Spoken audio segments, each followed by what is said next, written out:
Hello everyone, welcome back to my channel Shiksha Competition. आदिकाल का revision हम यहाँ पर करने वाले हैं।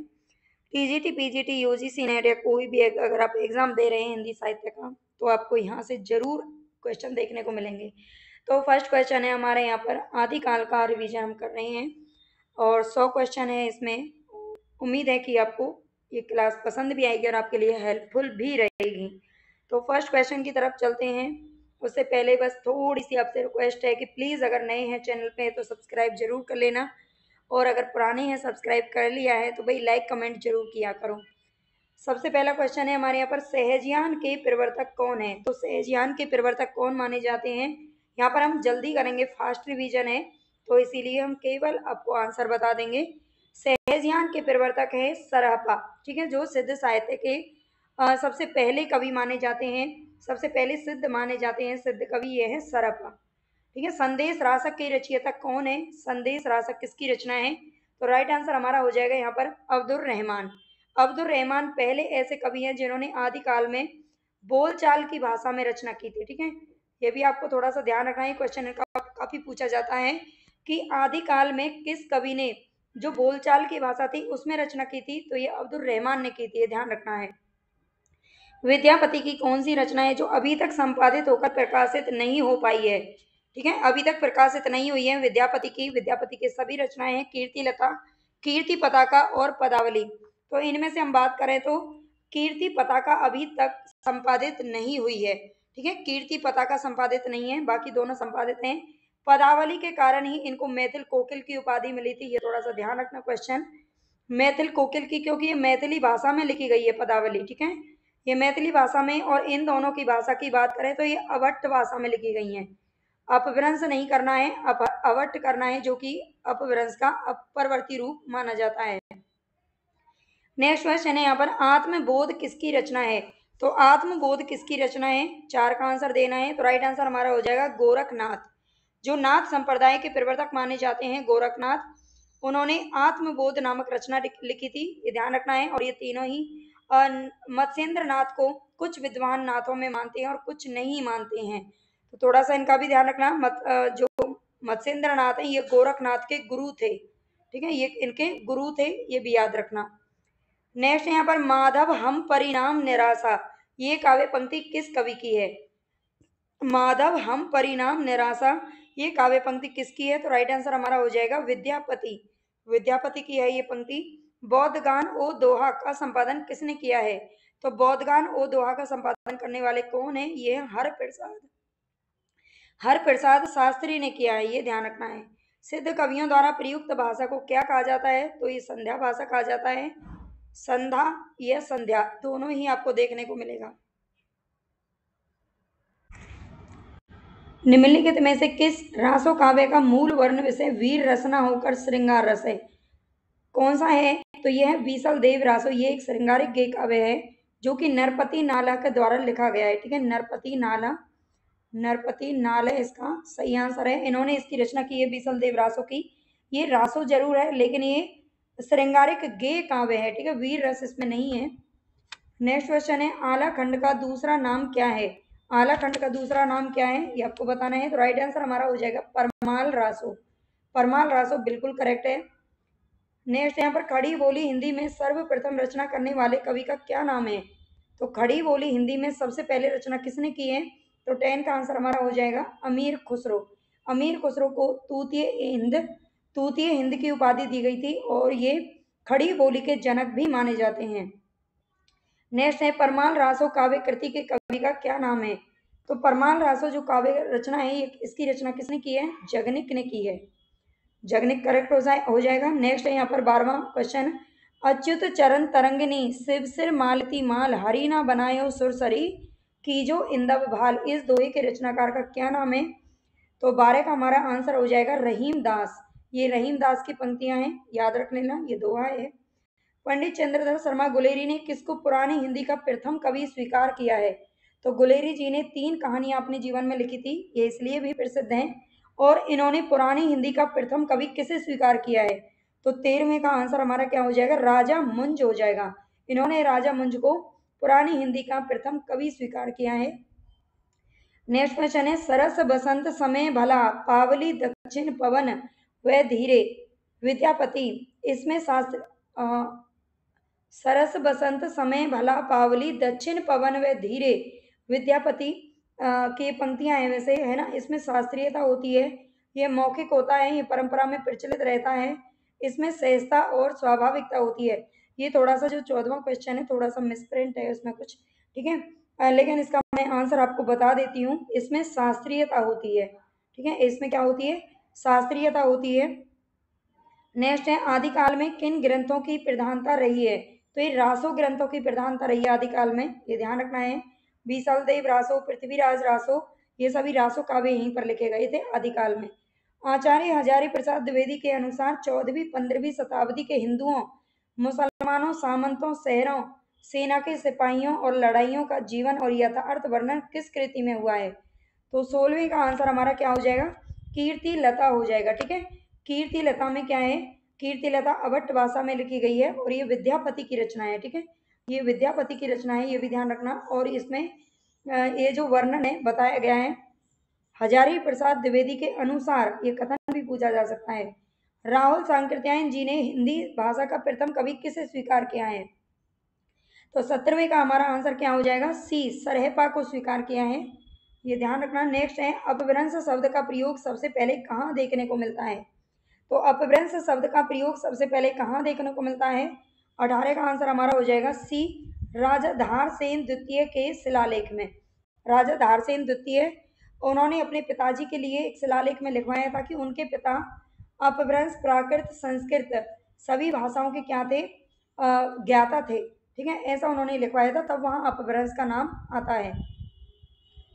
नेक्स्ट क्वेश्चन है यहाँ पर, अगर आपको क्लास अच्छी लग रही हो तो प्लीज़ चैनल को लाइक, सब्सक्राइब, लाइक और शेयर ये सभी आप जरूर कर दीजिएगा, ठीक है। वैसे तो कहने से करते नहीं है बच्चे, लेकिन फिर भी अगर आपको थोड़ा सा भी लगे कि आपके लिए हेल्पफुल है तो जरूर कर देना। नेक्स्ट क्वेश्चन है यहाँ पर, जय मयंक जस चंद्रिका के रचयिता का क्या नाम है? जय मयंक जस चंद्रिका के रचयिता का क्या नाम है? तो राइट आंसर हमारा हो जाएगा मधुकर कवि, ये मधुकर कवि की रचना है। नेक्स्ट है यहाँ पर, भविष्यत कहाँ के रचनाकार कौन है? भविष्यत कहाँ के रचनाकार कौन है? तो ये हो जाएगा धनपाल, धनपाल हमारा राइट आंसर है। नेक्स्ट है पृथ्वीराज रासो महाकाव्य के रचयिता कौन है? तो पृथ्वीराज रासो किसने लिखा है? चंद्रबरदाई ने लिखा है। रामचंद्र शुक्ल ने इसे अप्रमाणिक माना है, लेकिन फिर भी वो इसे पृथ्वीराज रासो को प्रथम महाकाव्य मानते हैं और चंद्रबरदाई को प्रथम महाकवि का दर्जा देते हैं, ठीक है। ये भी ध्यान रखना है। विद्यापति ने कुल कितने ग्रंथों की रचना की थी? तो विद्यापति ने कुल कितने ग्रंथों की रचना की है? इन्होंने अलग अलग भाषाओं में रचनाएं की हैं, तो 22 का आंसर हमारा हो जाएगा 16, ठीक है। इन्होंने 16 रचनाएं की हैं अपने जीवन में, ठीक है। ऐसा कुल ग्रंथ, हालांकि कुछ ग्रंथ इनके ऐसे होते हैं कुछ विद्वान कम मानते हैं कुछ ज्यादा मानते हैं, ठीक है, लेकिन 16 ग्रंथ इनका राइट आंसर है। रनमल छंद के रचयिता कवि कौन है? रनमल छंद किसका है? तो राइट आंसर हमारा हो जाएगा श्रीधर, ठीक है। ये श्रीधर का है रनमल छंद। नेक्स्ट है निम्नलिखित में से कौन सी रचना है जो कि पुष्पदंत की नहीं है?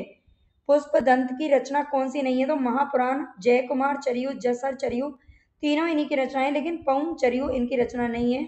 और ये किसकी है? तो राम से, ये स्वयंभू की रचना है, सॉरी, ये किसकी है? ये स्वयंभू की रचना है, ये ध्यान रखना, पौम चरियु, जिसमें राम का वर्णन किया गया है। निम्नांकित में से सिद्ध साहित्य के विषय में कौन सा कथन है जो कि सत्य नहीं है? सिद्ध साहित्य के विषय में कौन सा कथन सत्य नहीं है? सिद्ध साहित्य का झुकाव सहज साधना की ओर है। सिद्ध साहित्य के प्रथम कवि सरेपा हैं। सिद्ध साहित्य की रचना चर्या पदों तथा दोहों में हुई है। सिद्ध साहित्य का प्रणयन पिंगल भाषा में हुआ है। तो 25 का हमारा राइट आंसर हो जाएगा डी, ये सत्य नहीं है, इसमें नहीं पूछा है, ये थोड़ा सा आपको ध्यान रखना है, नहीं पूछा है। सिद्ध साहित्य का जो प्रणयन है वो पिंगल भाषा में हुआ है, ये गलत है, ठीक है, ये संधा भाषा में हुआ है। और ये बाकी के तीनों चीजें आप याद रख लेना, जो इसके करेक्ट हैं उनको याद कर लेना। निम्न में से कौन है जो कि शिलांकित कृति है? तो इसमें से शिलांकित कृति कौन सी मानी जाती है? तो राउल वेल मानी जाती है, ठीक है, राउल वेल मानी जाती है, जो कि रोड़ा कवि की रचना है। इसमें ये एक चंपू काव्य है, गद्य पद्य मिश्रित जो होता है। शालिभद्र सूरी की रचना का क्या नाम है? तो शालिभद्र सूरी की रचना का क्या नाम है? 27 का आपको आंसर देना है भारतेश्वर बाहुबली रास, ठीक है। शालिभद्र सूरी की रचना है भारतेश्वर बाहुबली रास, ये भी ध्यान रखना है। नेक्स्ट है अमीर खुसरो किस नाम से जाने जाते थे? तो अमीर खुसरो किस नाम से जाने जाते थे? ये तूतीय हिंद के नाम से जाने जाते थे। ठीक है, तूतीय हिंद इनको कहा जाता था। 28 का ए आंसर माना जाता है सही। तोता ए हिंद हमारा नहीं मानना है। और सितारे हिंद किसको कहा जाता था? तो ये राजा प्रसाद सितारे हिंद। ठीक है, राजा प्रसाद सितारे हिंद। और ये किसके गुरु थे? ये भारतेंदु हरिश्चंद्र के गुरु भी थे। ठीक है, राजा प्रसाद शिव प्रसाद सितारे हिंद, ये ध्यान रखना है। उपदेश रसायन के रचयिता कवि कौन है? उपदेश रसायन किसकी रचना है? तो 29 का राइट आंसर हमारा हो जाएगा ए, जिनदत्त सूरी। उपदेश रसायन किसका है? तो ये जिनदत्त सूरी का है। धर्म नहीं है, धर्म नहीं है, ये ध्यान रखना। ये जिनदत्त सूरी की रचना है। निम्न में से किसको अपभ्रंश का वाल्मीकि कहा जाता है? तो 30 का हमारा आंसर हो जाएगा स्वयंभू। अपभ्रंश का वाल्मीकि और अपभ्रंश का व्यास, ये दोनों की उपाधि किसको दी गई है? तो ये स्वयंभू को दी जाती है। नेक्स्ट है, किस कवि को कवि कंठहार नाम से जाना जाता है? तो 31 का हमारा आंसर हो जाएगा विद्यापति को जाना जाता है।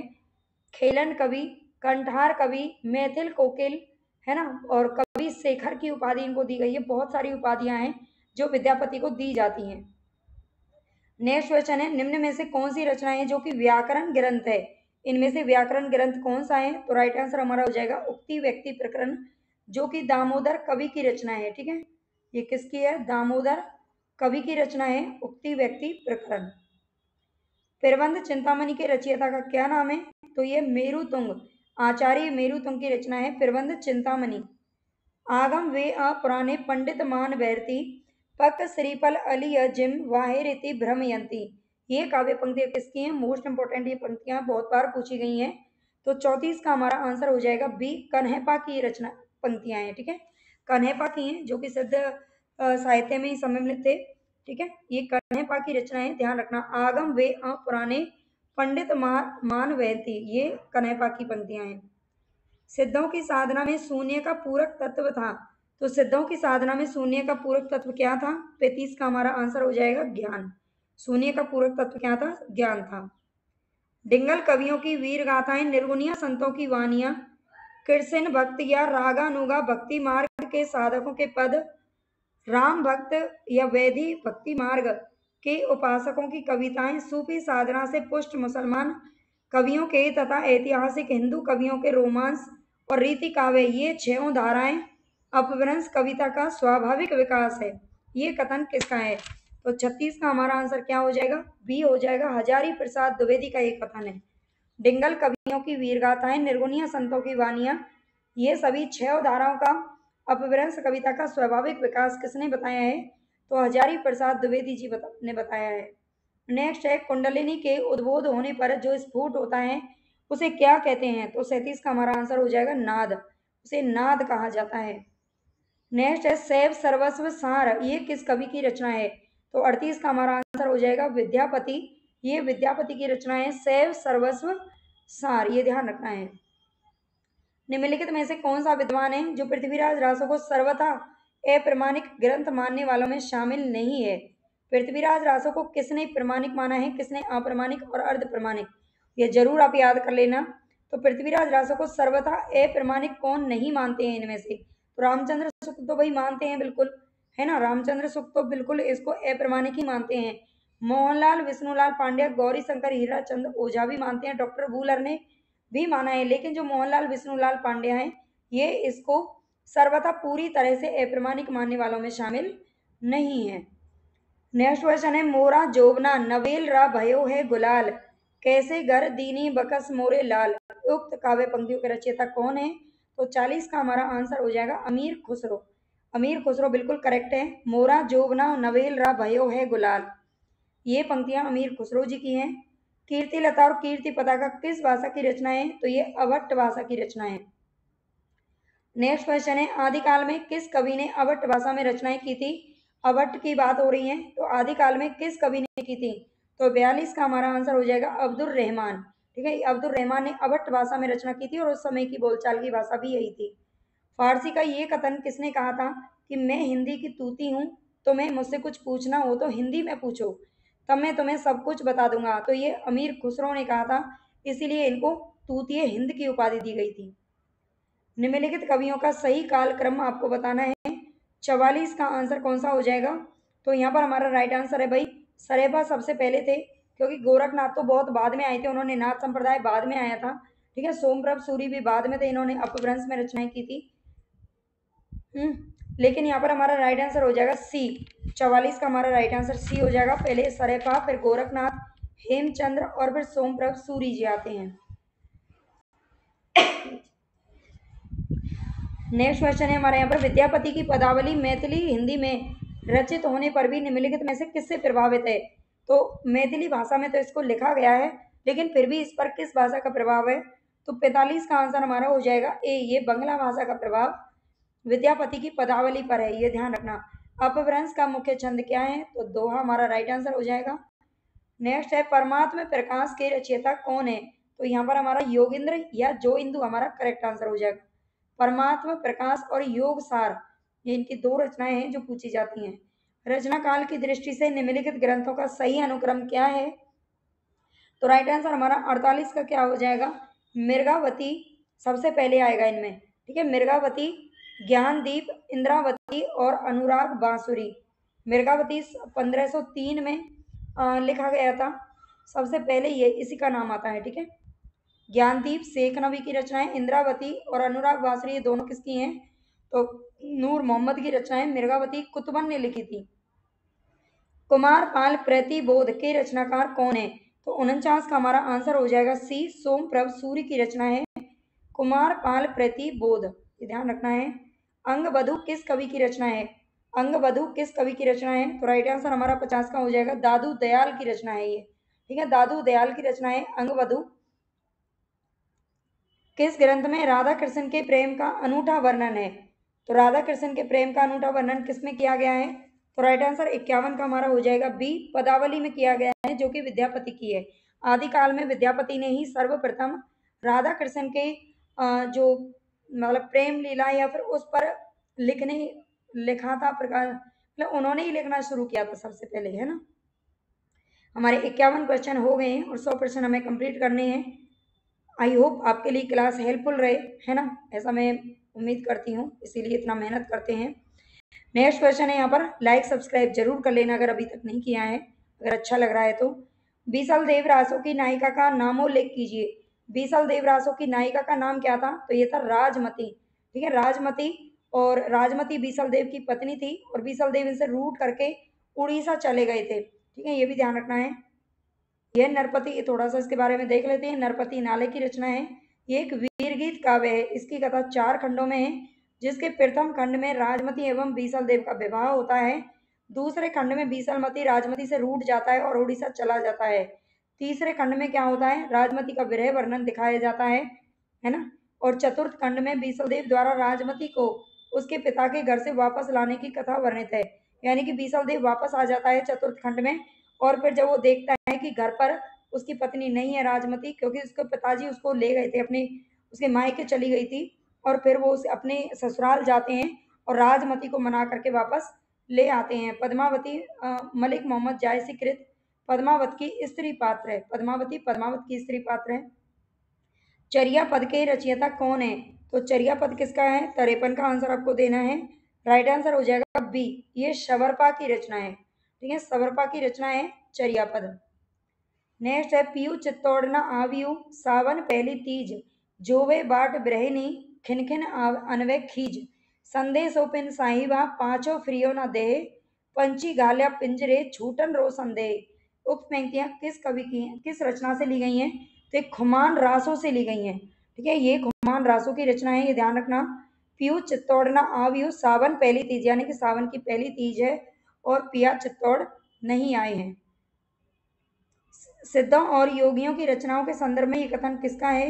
उनकी रचनाओं का जीवन की स्वाभाविक सारणियों, अनुभूतियों और दशाओं से कोई संबंध नहीं है। वे सांप्रदायिक शिक्षा मात्र हैं, अतः शुद्ध साहित्य की कोटि में नहीं आ सकते। ये सिद्धों और योगियों की जो रचनाएं उन्होंने की थी, उनको शुद्ध साहित्य में नहीं माना है। तो किसने नहीं माना है? रामचंद्र शुक्ल जी नहीं मानते हैं। नेक्स्ट क्वेश्चन है, आला किस ऋतु में गाया जाता है? तो ये वर्षा ऋतु में गाया जाता है और ये बैसवाड़े के क्षेत्रों में गाया जाता है, बैसवाड़े में।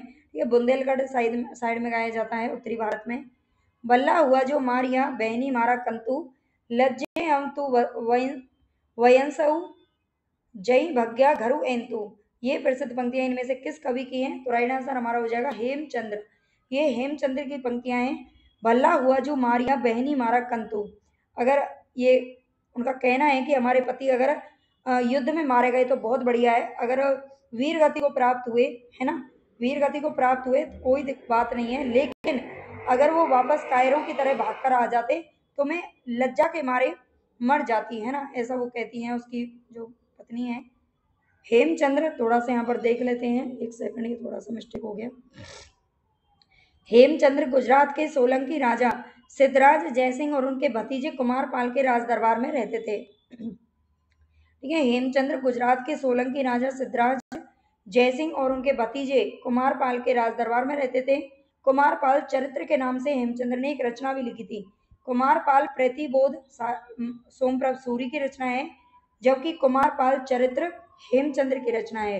हेमचंद्र प्रसिद्ध जैनाचार्य थे और इनके व्याकरण ग्रंथ का नाम था सिद्ध हेमचंद्र चंद्र शब्दानुशासन, है ना, यहाँ पर मैं लिख देती हूँ,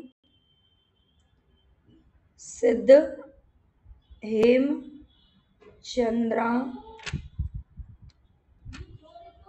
शब्दानुशासन।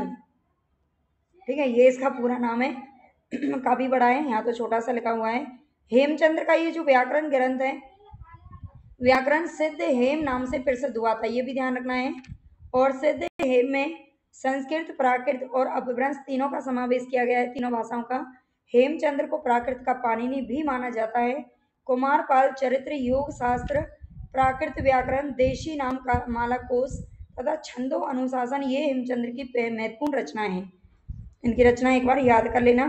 थोड़ा सा और यहाँ पर लिखा हुआ है इनके बारे में, सारंगधर कृत, सारंगधर पद्धति सारंगधर की रचना है। इस संस्कृत भाषा में लिखा गया एक पद्य कोश है।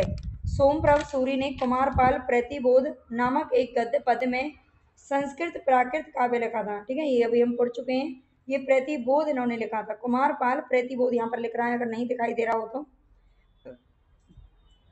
नेक्स्ट है यहाँ पर, कन्हैपा 84 सिद्धों में सर्वश्रेष्ठ विद्वान तथा सबसे बड़े कवि थे। कन्हैपा के गुरु का नाम था जालंधर पा। ये बिहार के सोमपुरी नामक स्थान पर रहते थे।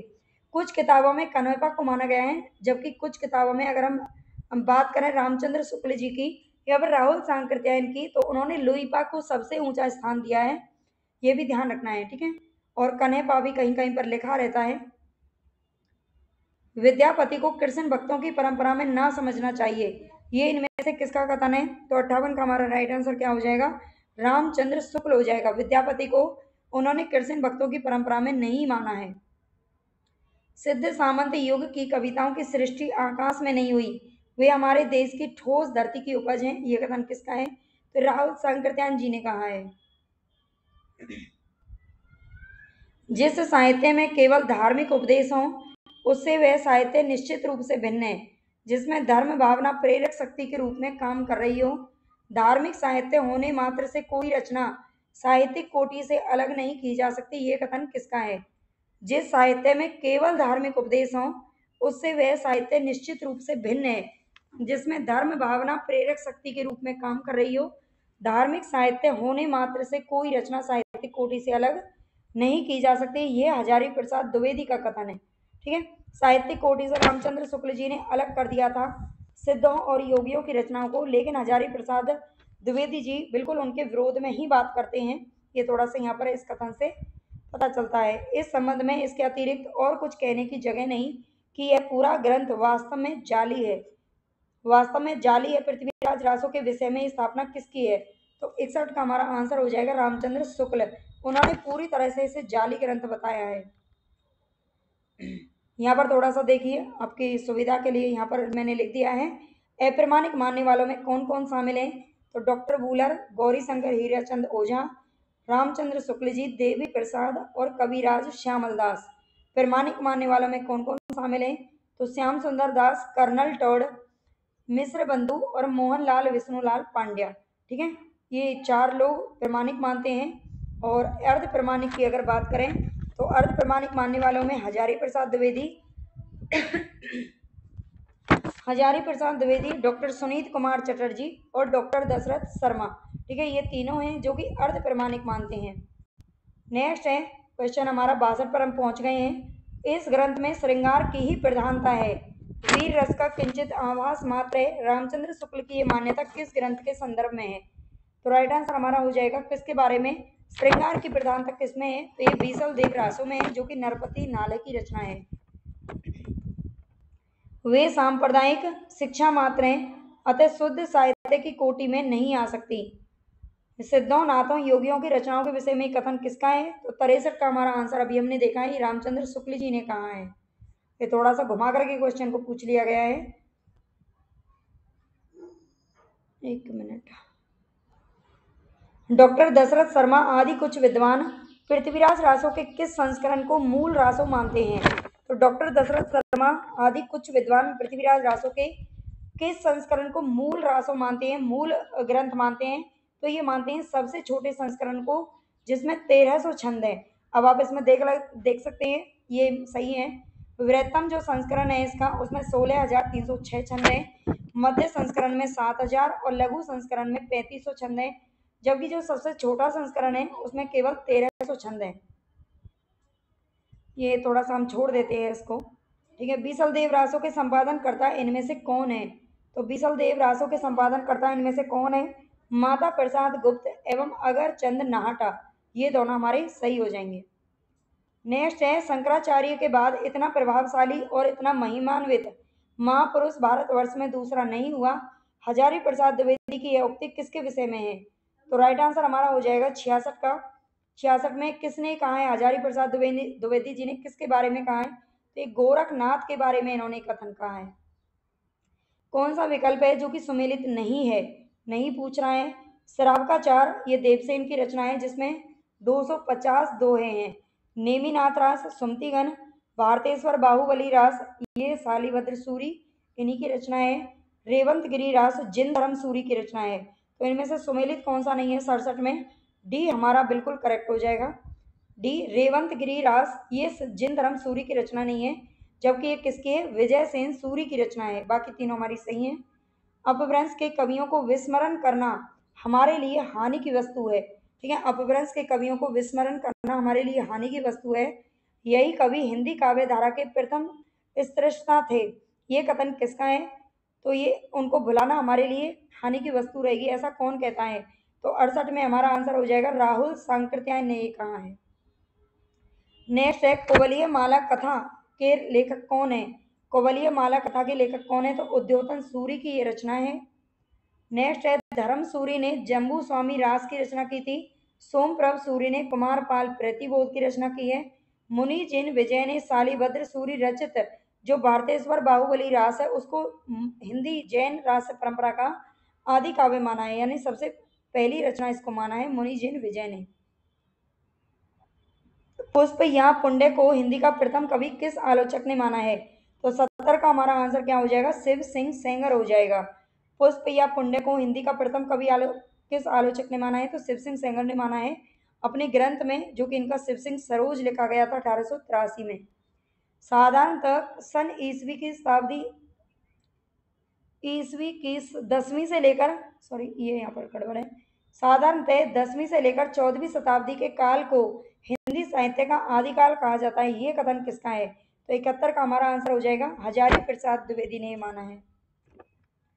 नेक्स्ट है, चौपाई दोहे का सबसे पुराना प्रयोग शायद यही है। जो कुछ पुराना साहित्य उपलब्ध है उससे लगता है कि पूर्वी प्रदेश के बौद्ध सिद्धों ने ही इस शैली में लिखना शुरू किया था।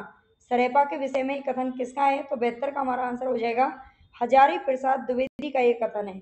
चौपाई दोहे का सबसे पुराना प्रयोग शायद यही है।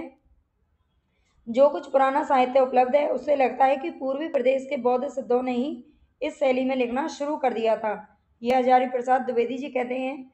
रत्नाकर जोपम कथा ये पुस्तक का संबंध किससे है? ये यूपी पीजीटी 2021 में पूछा गया था। तो इस पुस्तक का संबंध किस शाखा से है ना, ये ध्यान रखना, ये बताना है। तो 73 का हमारा आंसर हो जाएगा वज्रयानी सिद्धों से। ठीक है, वज्रयानी सिद्धों से, जिसे सिद्ध साहित्य निकला था। निर्भय भीम वया योग के लेखक कौन है? ये भी टीजीटी में पूछा गया था 2021 में। तो 74 का हमारा आंसर हो जाएगा रामचंद्र सूरी। रामचंद्र सूरी बिल्कुल सही है। यहाँ पर थोड़ा सा इनके बारे में देख लेते हैं। निर्भय भीम वया योग के लेखक रामचंद्र सूरी हैं। यह एक रूपक ग्रंथ है जिसमें भीम द्वारा वनवास में बकासुर को मारने की कथा है। वनमाला नाटिका, मल्लिका मकरंद प्रकरण, यदु विलास नाटक, रघु विलास नाटक, ये सभी रामचंद्र सूरी के अन्य रूपक ग्रंथ हैं। रामचंद्र सूरी जैन आचार्य थे। इनका समय है संवत 1145 से 1230 ईस्वी का। इन्होंने संस्कृत में 11 नाटक लिखे थे और इनके गुरु का नाम है हेमचंद्र। तो ये सारी चीजें इनके बारे में याद रखने हैं। हो सकता है दोबारा इनसे दूसरा क्वेश्चन पूछ लिया जाए। नेक्स्ट क्वेश्चन है, निम्नलिखित में से कौन सा नाम है जो सिद्ध परंपरा की योगिनी का नहीं है? तो गोरक्षपा इनका नाम नहीं है। गोरक्षपा गोरखनाथ को बोलते हैं। हिंदवी शब्द का प्रथम प्रयोग किस इतिहासकार ने किया है? तो हिंदवी शब्द की बात हो रही है। हिंदवी शब्द का प्रथम प्रयोग किस इतिहासकार ने किया है? तो 76 का हमारा आंसर हो जाएगा अबू सईद। ठीक है, हिंदवी शब्द का पहला जो प्रयोग है वो क्या है? इतिहासकार की बात हो रही है। ठीक है, साहित्यकार की बात नहीं हो रही, इतिहासकार की बात हो रही है। तो यहाँ पर अबू सईद का नाम आ रहा है। जे हाल मिसकी मकुन तगाफुल दुराई नैना बनाए बतिया, इस प्रसिद्ध पंक्ति के रचयिता कौन है? तो 77 का हमारा आंसर हो जाएगा ए अमीर खुसरो। कलचुरी राजवंश की 7 नायिकाओं के नक्सिक वर्णन से संबंधित ग्रंथ कौन सा है? तो कलचुरी राजवंश की 7 नायिकाओं के नक्सिक वर्णन से कौन सा संबंधित ग्रंथ है? 78 का हमारा आंसर हो जाएगा बी, ये है राउल वेल। एक चंपू काव्य है, ये ध्यान रखना है। काम भाव और शरीर का सौंदर्य उनके यहाँ उत्सव रूप में है। विद्यापति के संदर्भ में ये कथन किसका है? तो 79 का हमारा आंसर किसके लिए है? ये 79 का आंसर है राम स्वरूप चतुर्वेदी ने कहा है। किसके लिए? विद्यापति के संदर्भ में। काम भाव और शरीर का सौंदर्य उनके यहाँ उत्सव रूप में होता है। नेक्स्ट है, अपभ्रंश में दोहा काव्य की परंपरा का आरंभ किस कवि ने किया था? तो अपभ्रंश की बात हो रही है 80 में। अपभ्रंश में दोहा काव्य की परंपरा की शुरुआत किसने की थी? तो ये की थी भाई जो इंदु ने। ठीक है, जो इंदु ने की थी। नेक्स्ट है, निम्नलिखित में से किस काव्य धारा में सहज भोग मार्ग से जीव को महासुख की ओर उन्मुख किया गया है? तो यह सिद्ध साहित्य है। चंद बरदाई ने पृथ्वीराज रासों में निम्नलिखित में से मुख्यतः किस छंद का प्रयोग किया है? तो राइट आंसर हमारा 82 में कौन सा हो जाएगा? 82 में कवित्त छंद का प्रयोग किया है। नेक्स्ट है, पौंचर्यु में किसका वर्णन है? तो ये राम का वर्णन है। ये पौंचर्यु में ही राम जी का वर्णन किया गया है। और इसमें ये जो पौंचर्यु रचना है, इसमें स्वयंभू ने सीता जी को जैन धर्म में दीक्षित होना बताया है। बाद में अग्नि परीक्षा के बाद बताया गया है कि वो जैन धर्म उन्होंने अपना लिया था। इसे पद्मचरित या जैन रामायण भी कहा जाता है। इसकी भाषा है अपभ्रंश। इसमें 5 कांड है, विद्याधर कांड, अयोध्या कांड, सुंदर कांड, युद्ध कांड और उत्तरकांड। इसमें राम कथा को जैन धर्म के अनुसार परिवर्तित करके प्रस्तुत किया गया है। ये ध्यान रखना है, उन्होंने सीता जी को जैन धर्म में दीक्षित बता दिया है। अमीर खुसरो की पहेलियां और मुकरियां किस भाषा में है? तो राइट आंसर हमारा 84 का हो जाएगा खड़ी बोली में। ठीक है, इनको खड़ी बोली का जनक माना जाता है। इन्होंने अपनी पहेलियां और मुकरियां खड़ी बोली में ही लिखी हैं। डिंगल भाषा का अर्थ क्या है? डिंगल भाषा का अर्थ क्या है ये बताना है। तो 85 का हमारा आंसर क्या हो जाएगा? अपभ्रंश के योग में बनी शुद्ध राजस्थानी। अपभ्रंश के योग में बनी शुद्ध राजस्थानी, ये डिंगल भाषा का अर्थ माना गया है। शुक्ल जी के अनुसार हम्मीर रासों के रचनाकार कौन है? तो शुक्ल जी की बात हो रही है। शुक्ल जी के अनुसार हम्मीर रासों के रचनाकार कौन है? तो 86 का हमारा आंसर हो जाएगा सारंगधर। ठीक है, सारंगधर, कुछ लोग इसे जज्जल कवि की भी रचना मानते हैं। ठीक है, सारंगधर को इन्होंने माना है। नेक्स्ट क्वेश्चन है, आचार्य शुक्ल ने 14वीं शताब्दी के ग्रंथ प्राकृत पेंगलम, जिसके रचनाकार लक्ष्मीधर हैं, के कुछ छंदों के आधार पर हम्मीर रासो ग्रंथ की कल्पना की है। राहुल सांकृत्याय ने जज्जल नामक किसी कवि को इसका रचयिता माना है। ये भी ध्यान रखना है। बालचंद विद्यावई भाषा दुह नहीं लग गई दुज्जन हासा, विद्यापति की किस रचना की पंक्तियां हैं? ये पंक्तियां विद्यापति की हैं। सबसे पहले तो यही ध्यान रख लेना। और ये किस रचना से ली गई हैं? तो राइट आंसर हमारा हो जाएगा कीर्ति लता। कीर्ति लता की पंक्तियां ज्यादा इंपॉर्टेंट है, यहाँ से ज्यादा पूछी जाती हैं। ढोला मारूरा दुआ में ढोला के पिता का क्या नाम है? तो यह राजा नल। गोरखनाथ का समय 11वीं सदी है, ये मान्यता किस विद्वान की है? तो 89 में हमारा आंसर हो जाएगा डी, डॉक्टर पीताम्बर दत्त पड़तवाल। नाथपंथ सिद्धों की परंपरा से ही झंड कर निकला है, ये कथन किसका है? तो 90 का हमारा आंसर कौन सा हो जाएगा? आचार्य रामचंद्र शुक्ल सही हो जाएगा। भरत मुनि ने अपभ्रंश को क्या नाम दिया है? तो 91 का हमारा आंसर हो जाएगा सी, देश भाषा नाम दिया है भरत मुनि ने अपभ्रंश को। रिवीजन के लिए क्लास बहुत ही ज़्यादा इंपॉर्टेंट है। अगर आपको अच्छी लग रही है तो प्लीज़ अभी भी लाइक, सब्सक्राइब और शेयर और कमेंट करके ज़रूर बताया करें कि क्लास आपको कैसी लगी, ताकि उसी तरह की क्लास आपको प्रोवाइड कराई जाए। नेक्स्ट क्वेश्चन है यहाँ पर, इनमें से कौन सा ग्रंथ है जो लौकिक चरित काव्य माना जाता है? लौकिक चरित काव्य कौन सा माना जाता है? तो राइट आंसर हमारा हो जाएगा भविष्यत कहा, जो कि धनपाल की रचना है। नाथ संप्रदाय के प्रवर्तक इनमें से कौन थे? तो गोरखनाथ हमारा राइट आंसर हो जाएगा। थोड़ा सा देख लीजिए यहाँ पर, नाथ संप्रदाय के जो प्रवर्तक थे वो गोरखनाथ थे। नाथ संप्रदाय के आराध्य शिव है, ठीक है। नाथ संप्रदाय के आराध्य किसको माना गया है? शिव को माना गया है। यह हठ योग की साधना पद्धति पर आधारित है। कुछ विद्वान नाथ संप्रदाय का संस्थापक मच्छंदर या मत्स्येंद्र नाथ को मानते हैं। नाथ पंथ बौद्धों की वज्रयान शाखा से निकला हुआ माना जाता है। नाथों की संख्या 9 मानी गई है। गोरक्ष सिद्धांत संग्रह में नवनाथों के निम्नलिखित नाम गिनाए गए हैं: नागा अर्जुन, जड़ भरत, हरिश्चंद्र, सत्यनाथ, भीमनाथ, गोरक्षनाथ या गोरखनाथ, ठीक है, चरपटनाथ, जलंधरनाथ और मल्ल्या अर्जुन। ये 9 नाम आपको याद रखने हैं। कहीं कहीं पर मच्छेंद्र नाथ का नाम भी लिया जाता है, अलग अलग विद्वानों के अनुसार। अमावस के घर झिलमिल चंदा, पून नाद के घरी बयंत गरजे, बाजंत बाजंत अनहद तूर। उपरोक्त काव्यांश में अनहद नाद की स्थिति को व्यक्त करने वाले योगी या संत का नाम क्या है? तो 94 का हमारा आंसर हो जाएगा बी, गोरखनाथ हमारा बिल्कुल करेक्ट है। अमावस के घर झिलमिल चंदा, पून नाद के घरी बयंत गरजे, बाजंत अनहद तूर। नेक्स्ट है, भाषा की कसौटी पर यदि ग्रंथ को कसते हैं तो और भी निराश होना पड़ता है, क्योंकि वह बिल्कुल बेठिकाने हैं, उसमें व्याकरण आदि की कोई व्यवस्था नहीं है। शुक्ल जी का यह कथन किस ग्रंथ के संदर्भ में है? तो 95 का हमारा आंसर हो जाएगा पृथ्वीराज रासो, जिसको इन्होंने अप्रमाणिक माना है। निम्नलिखित में से किस रचना में कड़वक शैली का प्रयोग किया नहीं हुआ है? नहीं आ रहा है, कड़वक शैली का प्रयोग किसमें नहीं हुआ है? तो 96 का हमारा आंसर कौन सा हो जाएगा? पाहुड़ दोहा। पाहुड़ दोहा जो कि राम सिंह की रचना है, ध्यान रखना। नेक्स्ट यहाँ पर, सांकेतिक अर्थ रखने के कारण इनकी वाणियों की भाषा को संध्या भाषा कहा गया। तो इस सिद्ध साहित्य की भाषा को संध्या भाषा कहा गया था। आदिकाल के किस कवि की भाषा हिंदी के वर्तमान रूप के सर्वाधिक निकट है? किस कवि की भाषा हिंदी के वर्तमान रूप के सर्वाधिक निकट है? तो 98 का हमारा आंसर हो जाएगा अमीर खुसरो। नेक्स्ट क्वेश्चन है, पृथ्वीराज रासो में प्रमुख रस कौन सा है? तो पृथ्वीराज रासो की बात हो रही है 99 में, तो यह वीर और श्रृंगार रस, वीर और श्रृंगार रस बिल्कुल करेक्ट है। दब्य साव पयास या नामक अपभ्रंश में लिखित ग्रंथ की रचना किसने की है? तो दव साव पयास ये किसका ग्रंथ है? 100 में हमारा आंसर हो जाएगा देवसेन, ये देवसेन की रचना है। इसे दिव्य स्वभाव प्रकाश, ये भी इसका नाम माना गया है। ये अपभ्रंश में ही हिंदी में है। तो 100 प्रश्न हमारे कंप्लीट हो गए हैं। शायद एक आध क्वेश्चन और देख लेते हैं। हालात कन्हैया किसकी रचना है? तो अमीर खुसरो की रचना है। एक मिनट भाई।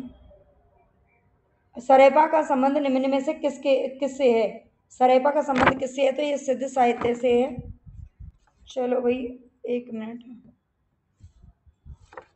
आचार्य शुक्ल के अनुसार किस रचना के आधार पर विद्यापति मैथिल कोकिल कहलाए? तो ये पदावली के आधार पर कहलाए थे। चलो 103 इसमें क्वेश्चन थे। उम्मीद है आपके लिए क्लास हेल्पफुल रहेगी। अगर आपको अच्छी लगी हो तो प्लीज़ कमेंट में जरूर बताया करो कि कैसी लग रही है आपको क्लास। एक कमेंट जरूर कर दिया करो। लाइक शेयर तो आपको करना ही है, इतना काम आप कर ही सकते हो, है ना। ओके, टेक केयर, पढ़ते रहिए, मस्त रहिए, बाय बाय।